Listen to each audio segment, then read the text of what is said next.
আসসালামু আলাইকুম। সবাইকে আবারও স্বাগত জানাচ্ছি আজকের আরও একটা নতুন রেসিপি দেখার জন্য। আর আজকের পর্বে আপনাদেরকে বাংলাদেশি রেস্টুরেন্ট স্টাইলে ক্যাশু নাট সালাদ তৈরি করে দেখাবো। আর ক্যাশু নাট সালাদ পছন্দ করে না এমন লোক কিন্তু খুব কমই আছে। আমার কাছে তো খুবই পছন্দ। আর আজকের এই ক্যাশু নাট সালাদটা আমি আপনাদেরকে খুব সহজভাবে তৈরি করে দেখাবো। আশা করছি আপনাদের কাছেও খুবই ভালো লাগবে। তো চলুন শুরু করা যাক। ক্যাশু নাট সালাদ তৈরি করার জন্য প্রথমে এখানে আমি চিকেনটাকে ম্যারিনেট করে নিব। তো এখানে চিকেনটাকে আমি একটু লম্বা লম্বা পাতলা পাতলা করে কেটে নিয়েছি, আপনাদেরকে দেখিয়ে দিলাম যে কিভাবে কেটেছি। আর এখানে চিকেনের পরিমাণটা আমি নিয়েছি প্রায় 1 কাপের মতো। এখন এর মধ্যে দিয়ে দিচ্ছি মরিচের গুঁড়া, আর এখানে মরিচের গুঁড়ার পরিমাণটা দিচ্ছি আমি 1 চা চামচের মতো। সেই সাথে দিয়ে দিচ্ছি গোলমরিচের গুঁড়া, গোলমরিচের গুঁড়ার পরিমাণটা দিচ্ছি 1/2 চা চামচের মতো।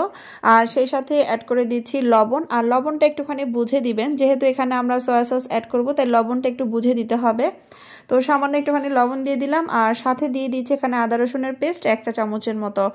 এখন এর মধ্যে দিয়ে দিচ্ছি সয়া সস, আর এখানে সয়া সসের পরিমাণটা দিচ্ছি 1 চা চামচ পরিমাণ। সেই সাথে 1 পিস লেবু এর মধ্যে চিপে রসটা দিয়ে দিচ্ছি।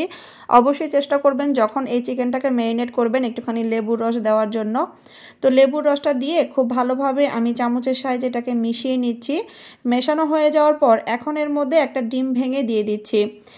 সেই সাথে এখন এর মধ্যে দিয়ে দিচ্ছি কর্নফ্লাওয়ার, আর এখানে কর্নফ্লাওয়ারের পরিমাণটা আমি দিয়েছি 1/4 কাপ পরিমাণ। দিয়ে এখন সবগুলো উপকরণ একসাথে খুব ভালোভাবে আমি হাত দিয়ে মাখিয়ে নিচ্ছি। আপনারা চাইলে এখানে চামচ দিয়েও এটাকে মাখিয়ে নিতে পারেন, তো আমি হাত দিয়ে মাখিয়ে নিচ্ছি। মাখানো হয়ে যাওয়ার পর এখন এই চিকেনটাকে রেস্টে রেখে দিব 10 মিনিটের জন্য। এদিকে আমি সালাদ তৈরি করার জন্য সবজিগুলো আগে থেকে কেটে রেডি করে নিয়েছি। এখানে নিয়েছি শসার খোসাটা ছাড়িয়ে এগুলোকে এভাবে ছোট ছোট করে কেটে নিয়েছি। সাথে নিয়েছি এখানে টমেটো, নিয়েছি এখানে সবুজ ক্যাপসিকাম, আর নিয়েছি এখানে গাজর। তো এগুলোকে আমি একটু ছোট ছোট সাইজ করে কেটে নিয়েছি। এখন 1 প্যাকেট বাদাম আমি ছিঁড়ে তারপর বাদামগুলো প্লেটের মধ্যে নিয়ে নিচ্ছি। আর বাদামগুলো এগুলো ভাজাই ছিল, প্যাকেটের মধ্যে এগুলো ভাজার কোনো প্রয়োজন নাই। আর বাদামগুলো যেই সাইজের সেই সাইজেরই আমি সবজিগুলো কেটে নিয়েছি দেখার সৌন্দর্যের জন্য। আপনারা চাইলে একটু বড় বড় করে কেটে নিতে পারেন। তো আপনাদেরকে দেখিয়ে দিচ্ছি বাদামগুলো ঠিক যেই সাইজের ঠিক সেই সাইজ করেই আমি প্রত্যেকটা সবজি কেটে নিয়েছি। এখন চলে আসলাম চুলায়, যেই চিকেনটাকে আমি ম্যারিনেট করে রেখেছিলাম তো সেগুলো ভাজার জন্য চুলায় একটা প্যানের মধ্যে তেল দিয়ে তেলটা গরম হয়ে যাওয়ার পর আমি চিকেনগুলো দিয়ে দিচ্ছি।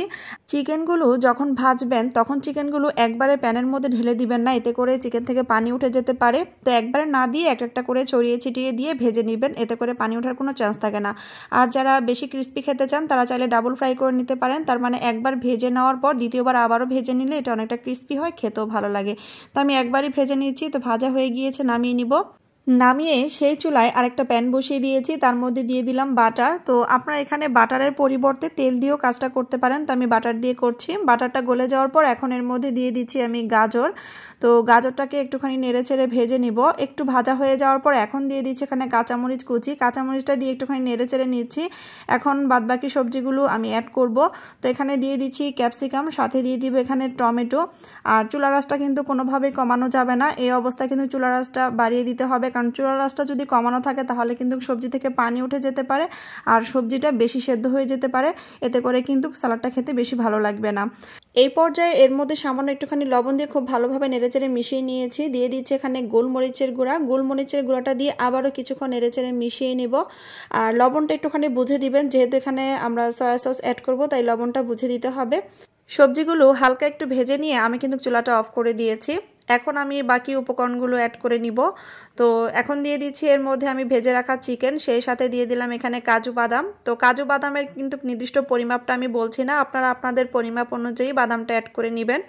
এই পর্যায়ে এর মধ্যে দিয়ে দিলাম টমেটোর সস, সেই সাথে অ্যাড করে দিচ্ছি চিলি সস, আর দিয়ে দিব এখানে সয়া সস। আর সয়া সসের পরিমাণটা আমি এখানে দিয়েছি 1 টেবিল চামচ পরিমাণ। আর সেই সাথে এখানে গোলমরিচের গুঁড়া দিয়ে দিব 1/2 চা চামচ পরিমাণ, সাথে সামান্য একটু চিনি দিয়ে খুব ভালোভাবে নেড়েচেড়ে মিশিয়ে নিব। আর এখানে আমি টমেটোর সস আর চিলি সসের নির্দিষ্ট কোনো পরিমাপ বললাম না, আমি আমার পছন্দ অনুযায়ী এখানে চিলি সস আর টমেটোর সস অ্যাড করে নিয়েছি, আপনারা আপনাদের পরিমাপ অনুযায়ী অ্যাড করে নেবেন। আর এই ক্যাশু নাট সালাদের মধ্যে যদি টমেটোর সস আর চিলি সসের পরিমাণটা বেশি হয় তাহলে কিন্তু এই সালাদটা খেতে আরও বেশি ভালো লাগে। লাগে। তো আমি নেড়েচেড়ে মিশিয়ে নিয়েছি। আর সব শেষে এখন এর মধ্যে দিয়ে দিলাম আমি শসা, যেগুলো আমি আগেই কেটে রেখেছিলাম। তো শসাগুলো দিয়ে খুব ভালোভাবে আবারও সবগুলো উপকরণ নেড়েচেড়ে মিশিয়ে নিচ্ছি। তো এই পর্যায়ে কিন্তু আমার সালাডটা পুরোপুরি রেডি হয়ে গিয়েছে। তো এখন আমি এটাকে নামিয়ে আমি একটা প্লেটের মধ্যে উঠিয়ে নিচ্ছি। আর সেই সাথে তৈরি হয়ে গেল বাংলাদেশি রেস্টুরেন্ট স্টাইলে ক্যাশনাট সালাদ। এখন উপরে কিছুটা সাদা তিল ছিটিয়ে দিচ্ছি দেখার সৌন্দর্যের জন্য। আশা করছি আপনাদের কাছে খুবই ভালো লেগেছে। অবশ্যই আমার আজকের এই রেসিপিটা ফলো করে বাসায় একবার হলেও এই ক্যাশনাট সালাডটা বানিয়ে খাবেন, আর অবশ্যই কমেন্ট করে জানাবেন যে কেমন লেগেছিল আপনাদের কাছে।